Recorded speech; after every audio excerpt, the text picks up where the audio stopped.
Alright, so we had a break in the video during question 48. Let's jump back to where we were. We had these two separate waves meeting together in this central region between A and B and interfering. So what we said was when you have two waves in the same location at the same time, the resultant of the two, or what you would actually see if these were visible waves, would be the sum of what's here. So since these two are in phase, they're both at a trough at the same time, both at a crest at the same time, both at a trough at the same time. It actually adds. Let's say this is a value of 1, the other is 1, so it would add up to 2. You actually get a bigger trough, a bigger crest, and a bigger trough back to equilibrium. Okay, so both waves, same region, they will undergo. Well, what did you notice? This constructed something bigger. So in fact, not only is this interference, but this is constructive interference. I'll give you a quick example of destructive interference. Destructive interference would be if one wave were to arrive, let's say, from region A to B.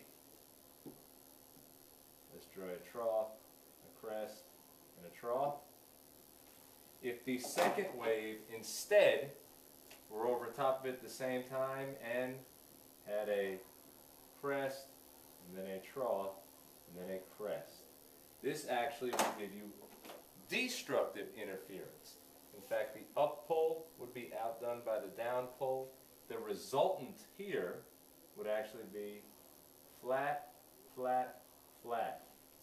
You visually would see a flat surface or a flat boundary. This is destructive interference.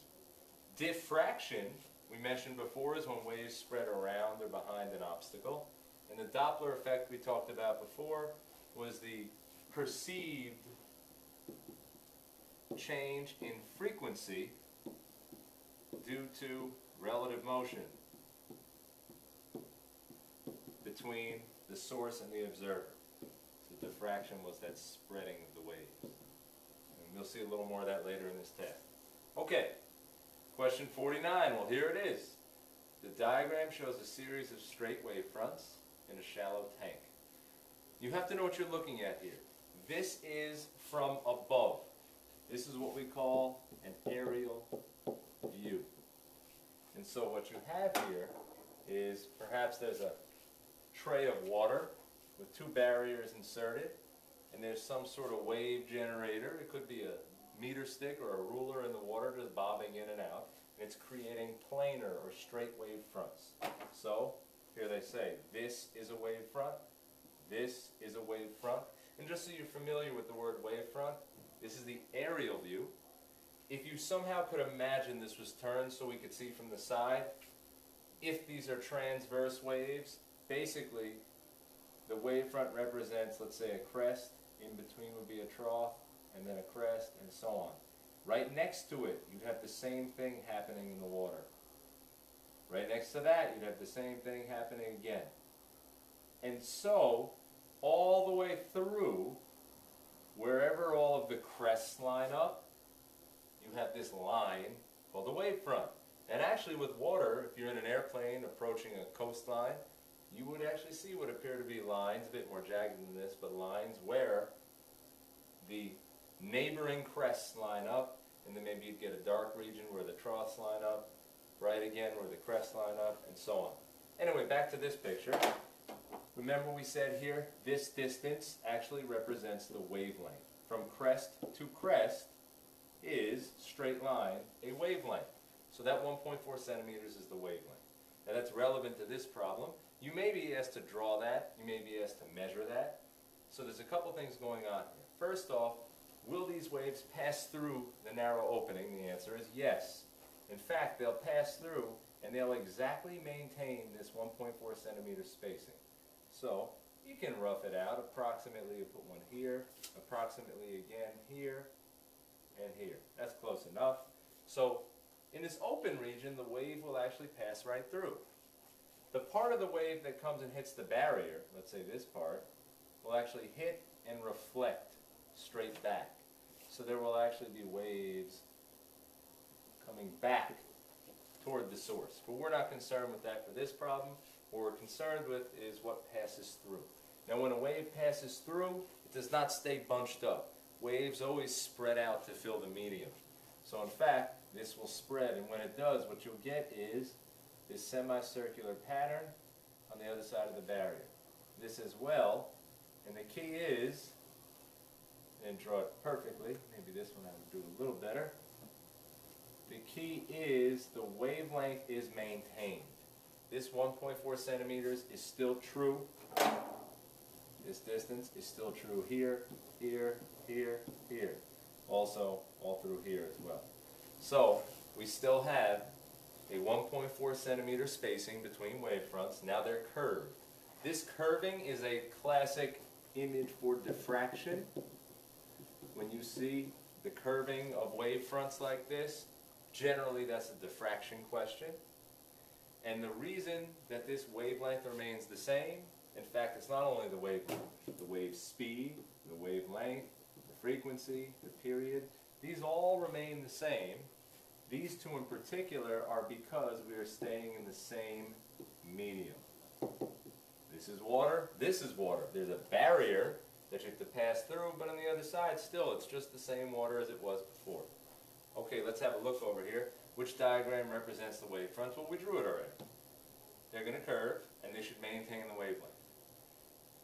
They will not stay straight, and the wavelength is not going to change. However, it's worth talking about. So, of course, this is the right answer, but it's worth talking about, well, does the wavelength ever change? And the answer is yes.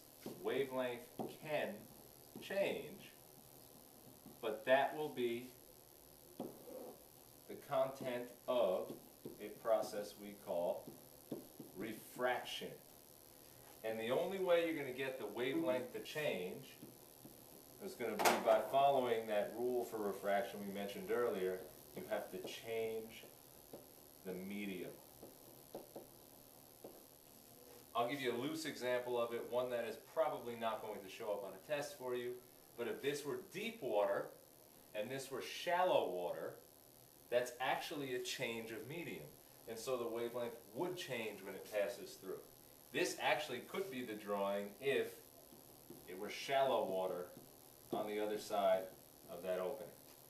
Okay, so we finished all the part ones. Since we're already on a second video, let's keep going on part two. The diagram represents a periodic wave. Remember, periodic was repeating and symmetric. This one is symmetric.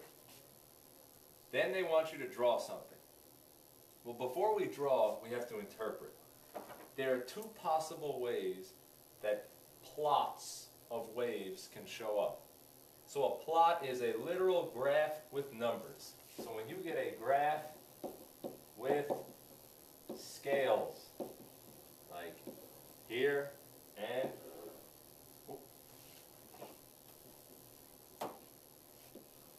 here. So we have a displacement scale and a position scale. There's a couple things to think about. Number one, you cannot tell the type of wave from the picture. The instructions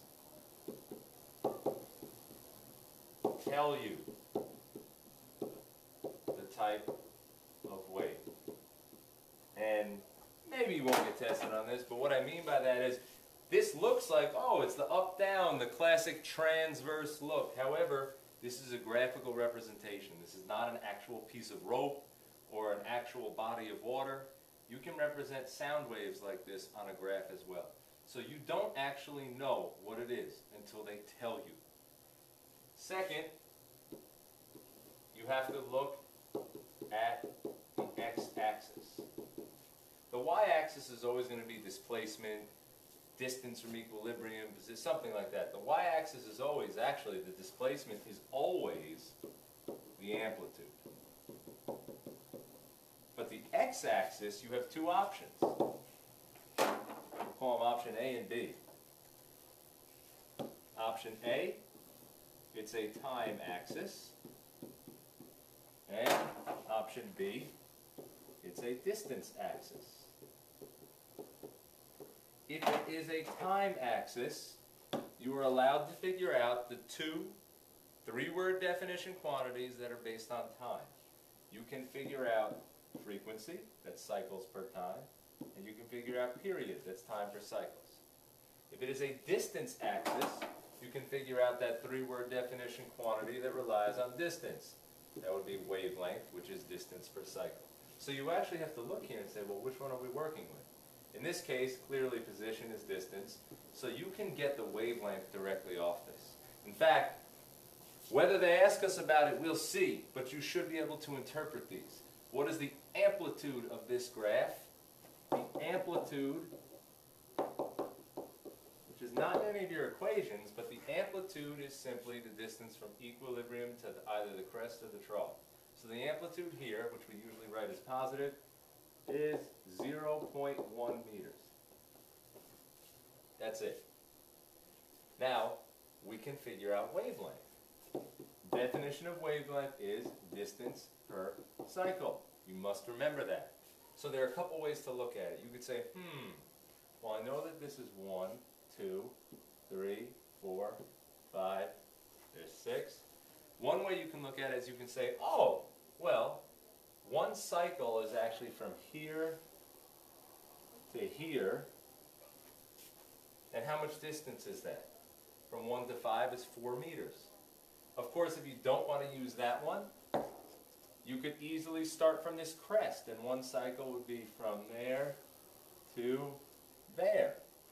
Either way you slice it, you get 4 meters for that one cycle.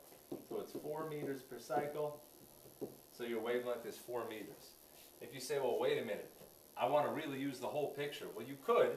You could say all the way to here, but you'd say, wait a minute now, that's 5 meters, and that's 1 1/4 cycles.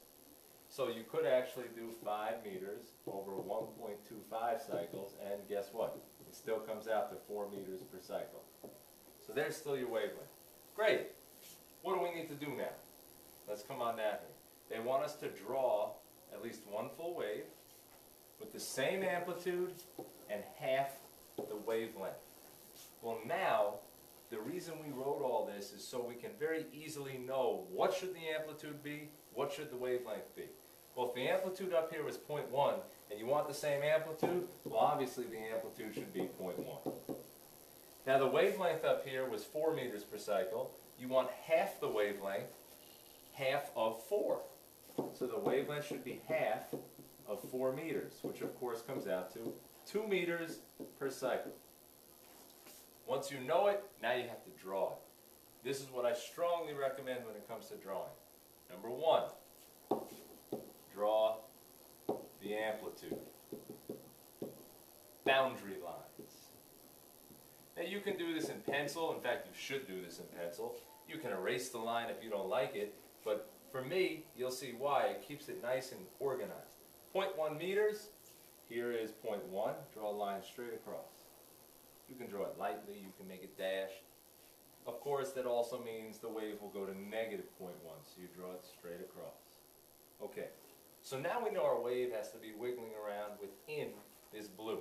In fact, it has to hit the blue and hit the blue. Next, you need a wavelength of 2 meters per cycle. So, what does that mean? It takes 2 meters to make one complete cycle.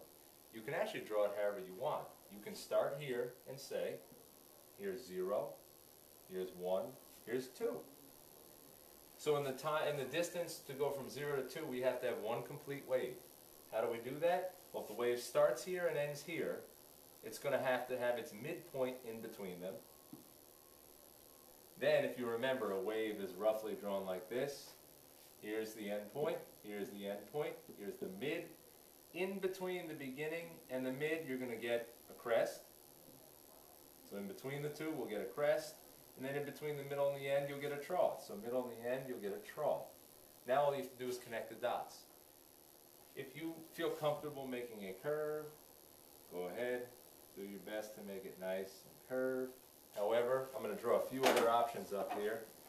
If you really can't draw a curve, guess what? A triangular graph is totally legal. Is it periodic? Sure. Symmetric? It's fine. That actually will get you credit. Now, some people may say, well, wait a minute, do we have to make a crest first? No. You could have made a trough first. You could have instead said, well, my wave I want to look like this. So we start, we end, we cross, you'll start with a trough, then you'll go to a crest, and maybe your wave will look something like this. And so I know this picture is getting a little crazy, but any of these will do. And in fact, that's not the only option. If you, let's try to do a lighter color. If you want to draw it starting like this one, you can too. Keep in mind, it does not have to start at the same spot. It can start like how we drew here, which is easier. But if you want to start at a crest, well, that's no problem. Sketch it to yourself up here. One complete wave goes from crest to trough, back to crest. So if we're going to start at a crest, that means that we have to, one cycle later, 2 meters, end at a crest. Right in between the two crests, you have a trough. So your trough will actually be down here. And then if you notice, you'll cross the axis in between the crest and the trough, and in between the trough and the crest. So in between, we're going to cross here, and we're going to cross here. And you can actually connect this. And there you go. Make your dots on the line where they need to hit. If your drawing is not great, it doesn't matter. But if you miss the point, if you draw it back here instead of here, if it's supposed to hit the crest at 1 meter and you draw it at 1.5, you're not going to get credit. So put the dots so you don't miss. Okay, next one. 76 through 80. This is the last section of waves. They tend to put about as many questions as we just did, which is a significant portion of the Regents based on waves. So let's go. This one looks like a nice, oh, we're going to get a little refraction in here, wonderful. All right, a light ray with a frequency of 5.09 times 10 to the 14th hertz. So we can put that for ourselves over here. However, this should make you think something. This should make you think, you remember where it was? That chart on PRT2. This should get you thinking about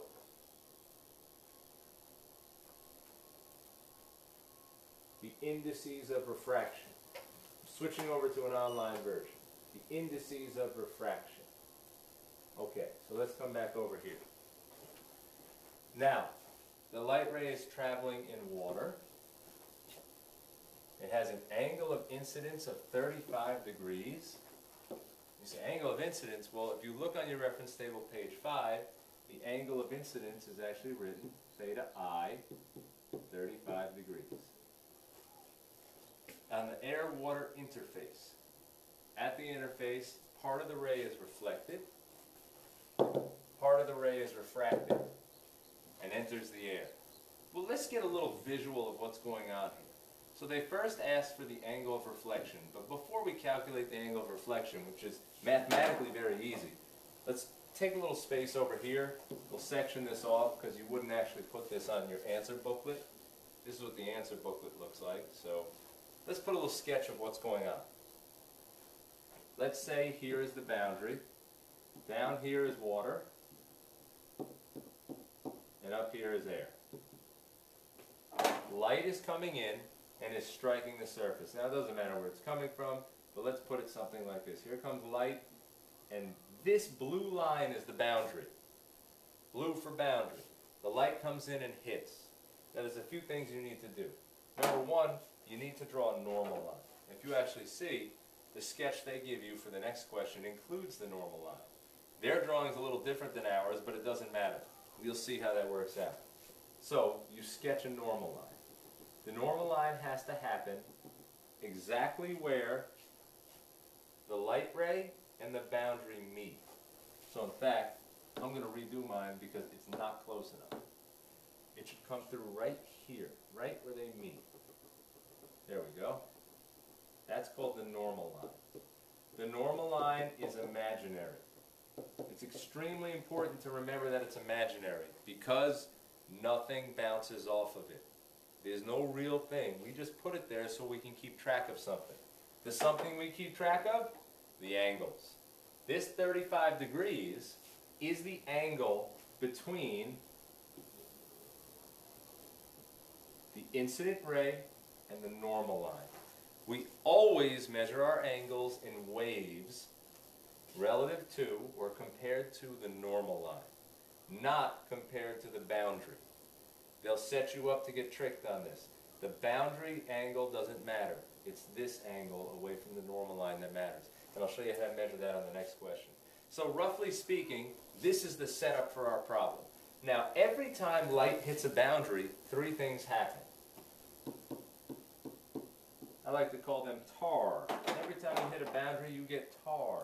T-A-R. T means some of the light transmits. A means some of the energy is absorbed. And by that, basically, it goes away as far as you're concerned. And R is some of the light reflects. So let's draw the reflection first because that's the easiest. You have an equation that will be used to get this answer in your reference table. It says the angle of incidence equals the angle of reflection. It's written, it's about as simple as it gets, and that means that this 35 degrees, it comes in, it hits, and just like you're playing pool, you expect the ball to bounce off. It does. It bounces off this way, and this will be the exact same 35 degrees. There's your answer. Again, always away from the normal. What they could have given you instead to mess with you is they could have said, well, this angle here is 55 degrees.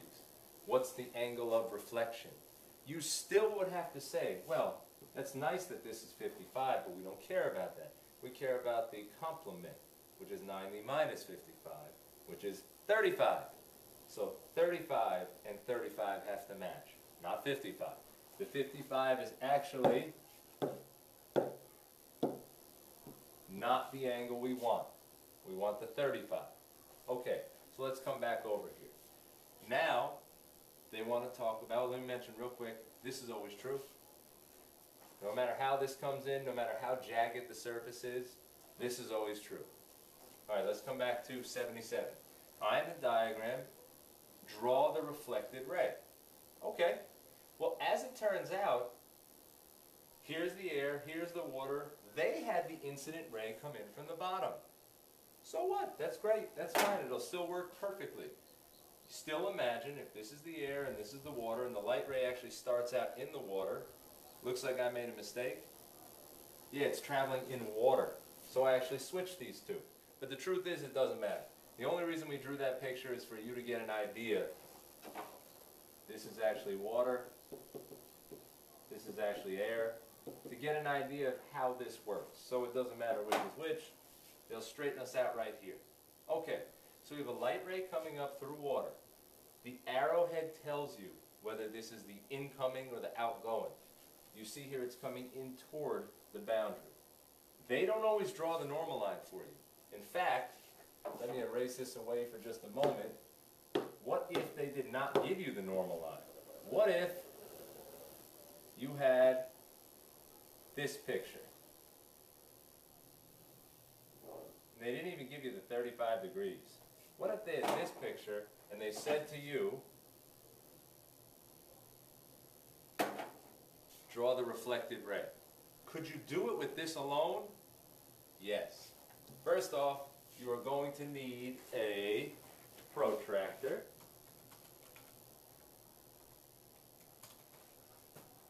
Let's drag that over here. And the first thing you would do if they didn't give you the normal line is actually draw the normal line. So you come over to the spot exactly where the incident light ray and the boundary meet, which looks like it's right here. You put the crosshair of your protractor right there. Okay, that's a little hard to get over the computer, but roughly you see where it is. To draw a normal line, the normal line is perpendicular. So you have your dot here at the crosshair, and you also need a little dot up here at 90. Once you get that, you take your protractor, you turn it sideways, you line it up and use it as a straight edge. Now I have a nice little ability to automatically make straight lines, but you'll just do it with your pencil, and you actually line this up and you draw a normal line all the way through the boundary. And you notice mine has an arrowhead.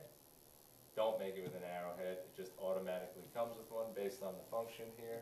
So I can remove the arrowhead. Here we go. Okay, so that's the normal line. Now you'll see I'll erase away everything we just did and it'll be the same spot. In fact, I can move some of the white we made before and you see it's laid right over top of it. Okay, now what angle is it? Use your protractor so it will help you. It doesn't matter you want to hold it this way, you want to hold it. It makes no difference.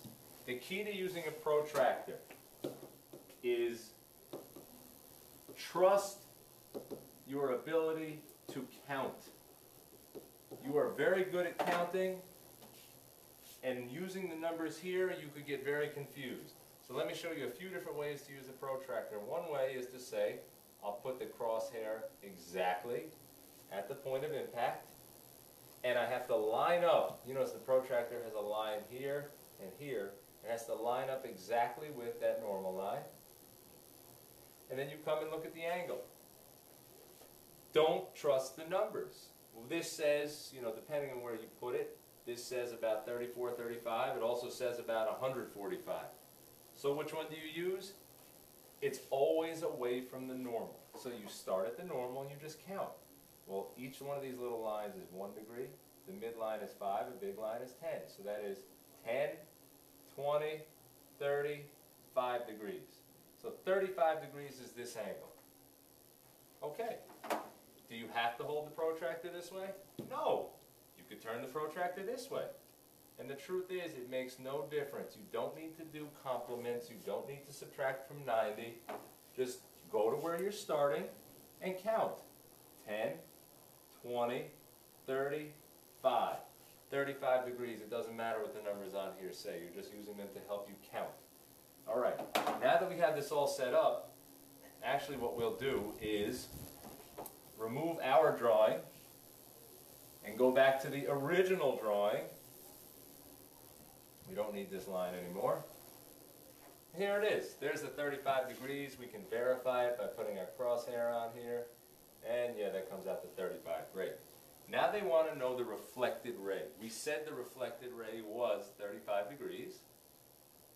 So first thing you have to do is say, okay, brain, where will a reflected ray approximately go? Well, reflect means bounce. It really bounces back into the same medium.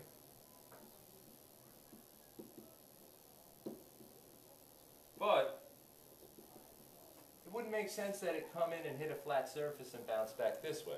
It's like playing the game of pool. It'll come up, it'll hit this boundary, and it'll bounce off this way. Roughly speaking, we know the reflection should be somewhere in quadrant 1, 2, 3, 4. It should be over here, quadrant 4. So now that we know it should be over here, we have to draw it at 35 degrees away from the normal. Put your protractor back. Find 35. Remember, forget the numbers, just count. 10, 20, 30, 10, 20, 30, 5.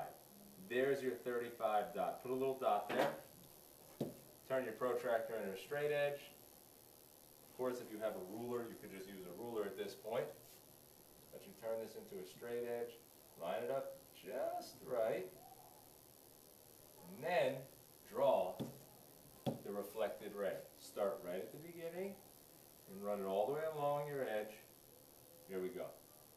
Now, this reflected ray does need an arrowhead. With no arrowhead, we don't know, is it reflecting this way or this way? So you do need to put an arrowhead on your reflected ray. This is our reflected ray. Okay, so now we covered question 77. Let's scroll back up. 78 to 79 says, calculate the angle of refraction. Okay, refraction, reflect was bounces back. Refract is pass into the new medium. Now again, you got to rely on your brain a bit. This one is reflected. That's off in the water. This is the one that could end up in the new medium, air. The question is, where is it roughly going to end up? The answer is approximately a continuation of where it's going. So this one will come up and come into this region here. All right, I'll pick you up on question 77 in the next video.